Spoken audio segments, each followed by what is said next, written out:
Programa Memórias do Legislativo apresenta esta semana uma entrevista com o subtenente da Polícia Militar Alcione Donizete Mota, instrutor e mentor do ProERD em Lages há 20 anos. A primeira aula no estado foi ministrada pelo subtenente, que continua até hoje colaborando com o programa.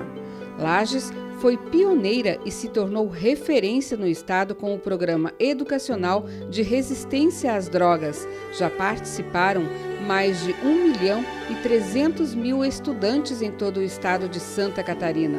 Hoje, 265 cidades participam do ProERD, sempre com a mesma missão, de capacitar crianças, adolescentes e adultos para resistirem às drogas e à violência. Conheça como o programa que deu início nos Estados Unidos é aplicado em todo o Brasil. E quem conta a história é o subtenente Donizete. Quando houve o primeiro contato dos policiais brasileiros com a ideia de se trabalhar um programa de prevenção na escola, foi quando da ida de um major nosso, da Polícia Militar do Rio de Janeiro, a um workshop, como era chamado na época, né, que seriam nossas webconferências, teleconferências hoje. Então foram chamados alguns coronéis, alguns majores, oficiais superiores para um evento para tratar de segurança com policiais americanos. Então era feita transmissão simultânea e desse trabalho estava sendo desenvolvido lá em Los Angeles, nos Estados Unidos. E nesse momento foi trazido para esse evento uma explanação de um trabalho que os policiais fardados americanos desenvolviam nas escolas, visando a prevenir as drogas e a violência. E esse major, ao verificar aquilo ali, diferente de todos os outros oficiais que estavam lá, outros policiais que não deram muita atenção, ele vislumbrou ali uma oportunidade de trabalhar a outra vertente da questão do combate às drogas, que era a prevenção primária, quer dizer, trabalhar com o ser, com o cidadão, antes de ele ter contato efetivamente com a substância, antes mesmo dele entrar para o consumo da droga. E diante disso, então, ele procurou, através da embaixada americana, um contato com a polícia americana para ver a possibilidade técnica de trazer esse programa para o Brasil. Como já foi explanado na época, era um programa registrado, e é até hoje, né? Tem que ser credenciado por eles, e eles chancelam a cada 5 anos o programa nos países onde são desenvolvidos, e hoje são 57 países pelo mundo. E ele conseguiu essa missão americana para vir para o Rio de Janeiro. Então vieram lá na época alguns policiais americanos que trouxeram para a formação então de policiais militares do Rio de Janeiro, isso em 1992. E já em seguida, após formado esse grupo de policiais fluminense, né, foram conduzidos então para as salas de aula, desenvolver o programa em algumas comunidades lá do Rio de Janeiro e até alguns municípios ao entorno do Grande Rio. E foi um sucesso tremendo, a comunidade começou a pedir, e foi assim até 95, quando uma turma de cadetes da Polícia Militar de São Paulo veio para o Rio de Janeiro também para levar para o estado de São Paulo o programa. Coincidentemente, eles conseguiram formar então esses 12 oficiais da Polícia Militar de São Paulo para levar o programa para lá, e houve uma parada do programa no Rio de Janeiro, por questões administrativas, né, questões de política de governo, acharam então que deveria cessar a continuidade do programa. E não tinha nada a ver com resultado, nem com aceitação, nem nada disso. Uma política, porque como era uma política de governo, não de Estado, aquele governo atual, né, no momento achou que não poderia se continuar essa estratégia.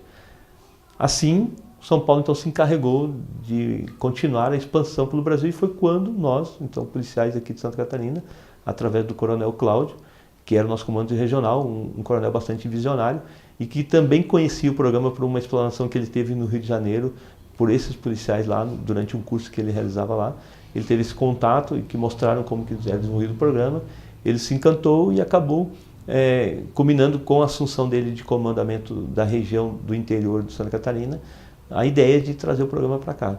Buscou parceria junto ao município de Lages, na época a administração do prefeito Dr. Décio Ribeiro, e pediu esse apoio, né, que precisaria no caso, porque nós não tínhamos recurso, nem aprovação, nem aceitação da própria Polícia Militar, porque não era um programa que era desenvolvido pela Polícia Militar oficialmente, aqui em Santa Catarina. E pediu-se voluntários, e na época eu, o subtenente Wolf e o tenente Otávio, fomos escolhidos entre os voluntários para ir para esse curso em São Paulo. Lá nos formamos, né, durante 2 semanas de capacitação, voltamos e começamos então da estaca zero a desenvolver o programa. Desde a construção do primeiro livro do estudante catarinense, né, porque até então tinha passado o programa por uma reformulação e eles não tinham esse material pronto. E naquela época era muito difícil, né? Não tinha uma gráfica que tivesse uma matriz, as pessoas não tinham sequer ideia de como deveria ser esse material para ter aceitação dentro da escola. E nós fomos buscando auxílios da educação regional aqui estadual, da educação municipal, mais das parcerias das escolas privadas, através do núcleo das escolas particulares de Lages. E conseguimos então elaborar esse material e começar no dia 16 de março, através da minha pessoa, então oficialmente, né, está registrado como o primeiro instrutor a dar a primeira aula. Mas, obviamente que na mesma semana, então já no primeiro dia, todos os outros, né, no caso o Otávio e o Wolf, começaram também o programa. Mas como eu entrei logo pela manhã, ficou registrado isso como o primeiro. E de lá para cá nós fomos desenvolvendo ações para que o programa ganhasse um alcance maior. Então, primeiramente uma turma por cada escola, de todas as redes, e depois nós fomos atendendo o que a gente tinha condição de atender, 17 turmas cada policial, e fomos atendendo a cidade. Já em 99, então no segundo ano, nós começamos a expansão pela região. Começamos Correia Pinto, Tancílio Costa, e daí fomos para todos os municípios, e o Coronel Cláudio foi transferido para a região do litoral, e lá ele fez a implantação no litoral, e daí, vamos dizer assim, tomou corpo para o estado todo. O programa nós temos hoje atuantes aqui na região de Lages, nós temos 12 instrutores. E no estado de Santa Catarina, nós temos formado em torno de 900, mas atuando em torno dos 280 instrutores, né? Que é a média assim, que a gente consegue manter. Tem distinção, nosso trabalho chega a todas as unidades escolares de cada município. Inclusive, nós vamos nos rincões mais distantes, né, do município. Aqui em Lages não é diferente, nós atendemos escola no Salto Caveiras, Lambedor, Três Árvores, Coxilha Rica, enfim, onde tiver alunos do 5º ano, que é o nosso público principal, apesar de termos programa para atender outros públicos, mas a gente atende prioritariamente o 5º ano. Então, todos os municípios têm essa oportunidade, pelo menos no 5º ano, de ser atendido. Acredito eu, não tenho o número assim exato agora, ou os dados oficiais, mas nós devemos ter próximo aí de 90% dos municípios com atendimento 100% das crianças de 5º ano. Existe uma filosofia no programa, né? Já está no aspecto, por exemplo, de ser um policial fardado. Poderia ser você, poderia ser qualquer outro profissional, ou até mesmo o próprio professor, para fazer um trabalho de prevenção às drogas e violência, ao bullying, enfim, a esses temas que a gente aborda, né? Questão de prevenção no trânsito, cidadania, bom comportamento. Mas existe uma coisa que é específica, que foi trabalhado com muito afinco pelos profissionais cientistas, né? Pedagogos e psicólogos americanos, que determinaram que a figura de um policial ela é diferente dentro de uma sala de aula. Ela realmente traz aquela magia, né? Aquele encantamento de uma pessoa extremamente confiável. Não que as outras pessoas não sejam, mas todo mundo tem aquele sonho, né, de ser um policial, de combater o crime, de prender bandido, de usar uma arma, até inclusive, apesar de não ser uma coisa adequada, mas as pessoas têm isso desde a sua primeira infância. E nesse momento da primeira infância, quando há a transição, né, do final da primeira infância para o início da adolescência, que é em torno dos 10 a 11 anos, é onde a nossa personalidade está se consolidando como ser. E ali é o momento de você inserir. A nossa referência, que era apenas de pai e de mãe, começa a ser outra. Então é o momento de a gente inserir. Porque se você fala alguma coisa, por exemplo, para o seu filho, né, em casa, e vem uma outra pessoa estranha e fala diferente, enquanto ele é criança, vai valer a opinião do pai e da mãe. Quando ele chega nessa fase, é daquela pessoa que para ele causa, né, uma coisa assim diferente, quer dizer, uma curiosidade, né, um certo fascínio. Por isso que é o momento mais perigoso, né, e é o momento que nós temos que aproveitar também, já que ele é de risco, de vulnerabilidade do indivíduo, é onde você tem que estar com uma figura realmente forte, para tirar, já que está se perdendo aquela figura materna e paterna, para tirar a possibilidade de uma pessoa de má influência entrar. Então, onde entra a figura de um policial, que ele, vestido, né, adequadamente, né, fardado, ele não é o Donizete mais. E é tão legal assim que você percebe isso, quanto chama atenção, que se eu passar aqui na escola, nos corredores agora, e se esses alunos tivessem sido meus alunos, que aqui são alunos de 6º ano adiante, Ô, Donizete lá e tal. Se eu passar a paisana, talvez eles nem me vejam. Então, para você ver como é diferente isso, e por isso tem que ser um policial, tem que ser fardado, tem que ser nessa fase, porque vai ficar marcado. A expectativa é muito grande, porque aqueles pequenos, eles crescem vendo o policial entrando, vendo a movimentação das atividades do PROERD, vendo a conclusão do curso, da formatura, vê o irmãozinho, vê o primo, vê o vizinho com a camiseta do PROERD, quer dizer, a ansiedade deles é muito maior ainda do que a gente encontrava lá em 98, quando era desconhecido. Mas o efeito assim, positivo, daqueles olhos brilhando, daquela atenção ao que o policial vai fazer com eles, o que ele vai coordenar, gerenciar pedagogicamente as atividades com ele dentro do livro do estudante, é uma coisa assim que assusta não só a mim, mas o próprio professor fica assim, meu Deus, como é que vocês conseguem fazer isso?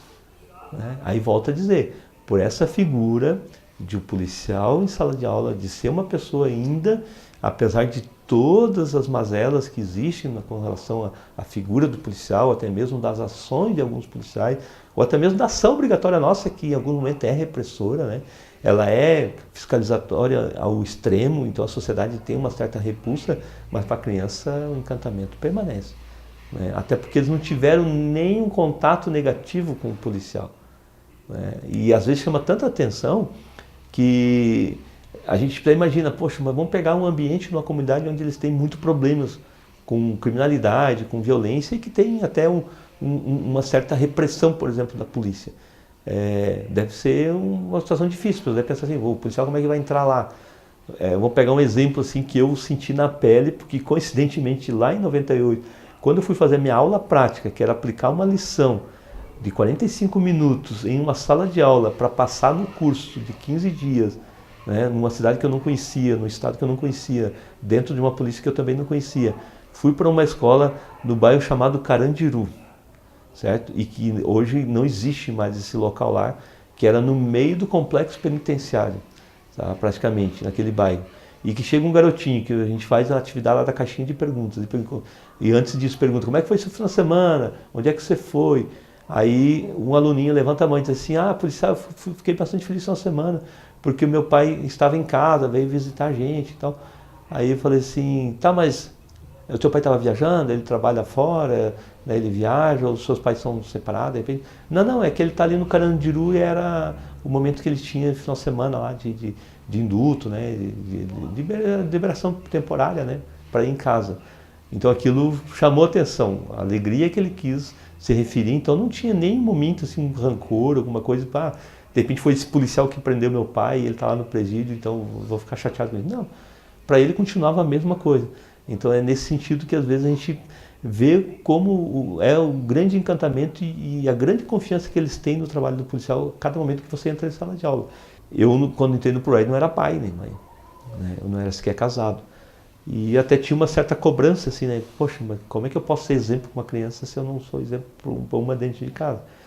E com o passar do tempo, obviamente, foram seguindo o curso natural das coisas. Casei um pouco tarde, mas casei, constituí a família e tive o meu filho já com 30 anos. E já estava, nessa época, já com 4 para 5 anos de PROERD. E o que eu tinha assim, de bastante vontade é que o meu filho fizesse PROERD também. E, se possível, comigo. E realmente fiquei bastante feliz porque chegou esse momento. Ele, então, chegou no 5º ano, fiz o PROERD com ele também. Isso nos dá assim, uma alegria muito grande e, ao mesmo tempo, a gente fica bastante emocionado, às vezes, assim, por perceber que o meu filho tem uma doença crônica terrível, sabe? E essa doença crônica, por mais que ele até um dia fosse influenciado a usar droga, ele sequer teria condição pela deficiência que ele já tem orgânica, né? Então a gente começa a pensar assim, sabe, pessoas com muita saúde, né, tudo sobrando, os pais às vezes até influenciando os filhos para ir para o mundo das drogas, e a gente tem seres como meu filho e mais outros 250 aí no estado que têm a mesma doença, que ficam lutando dia a dia para manter-se vivo com uma doença progressiva que está destruindo os órgãos dele, que está trazendo uma certa assim, dificuldade, né, e que só está sobrevivendo, obviamente, que se trata, né, mas já tem um prejuízo grande, sabe? Mesmo não usando nenhuma substância. Então, de certa forma, a gente fica emocionado, assim, né? Por saber que tem pessoas que têm a oportunidade de ser saudável e ninguém, às vezes, faz nada por ele Ou ele às vezes até é relapso, né, e não faz por se prevenir, né? Quantas pessoas não tiveram opção de ter saúde, né, naturalmente, porque ele nasceu doente, né? É uma doença congênita, então realmente ele vai ter que se tratar por toda a vida. E aqueles que ficam doentes, né, provocando? E a gente ressalta isso com as crianças, quando eles perguntam por que as pessoas viciam na droga? Porque é uma doença. É uma doença, mas existe uma diferença. É uma doença crônica, então incurável, como outras, como que tem meu filho, por exemplo. Porém, essa dá para se prevenir, né? Você pode dizer não. Todas as outras não. Eu posso contrair uma sífilis, eu posso contrair uma AIDS, eu posso desenvolver um câncer, né? Mas a droga eu só vou ter se eu quiser. Quem ensina é o amigo, mas é a sua decisão. ProED é o programa e ProED é a solução. Então que eles sejam proedianos, aqueles que passaram o programa continuem sendo proedianos. E o proediano é uma pessoa como qualquer outra, mas é uma pessoa que decidiu ter uma vida saudável, respeitosa e responsável.